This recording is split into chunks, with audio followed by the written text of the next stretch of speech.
धारणीतील प्रभाग क्रमांक 8 मध्ये राहणारे नितीन साटोटे यांच्या घरी गेल्या सोमवारी सकाळच्या सुमारास अज्ञात चोराने चोरी केली होती। याबाबत लेखी फिर्याद धारणी पोलीस ठाण्यात देण्यात आली। मात्र गंभीर बाब अशी की दुसऱ्याच दिवशी रात्री पुन्हा त्यांच्या घरात चोरी झाल्याने संपूर्ण धारणी शहरात खळबळ माजली आहे।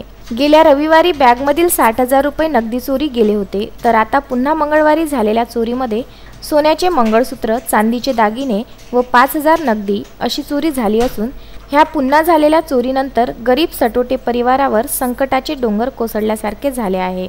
नितीन साटोटे व कुटुंबियांचे म्हणणे आहे की पोलिसांनी व इतर शेजाऱ्यांनी चोर पकडण्यात मदत करावी, तसेच 2 चोरीनंतर खालावलेल्या परिस्थितीत मदत करावी। या प्रकरणात एका संशयित नाबालिग मुलास पोलिसांनी विचारपूसकरिता आणले आहे। पुढील तपास पोलीस निरीक्षक मोहन दुळे यांच्या मार्गदर्शनात पोलीस हेड कॉन्स्टेबल जावरकर करीत आहे। तस्मीन शेख, विदर्भ न्यूज, धारणी।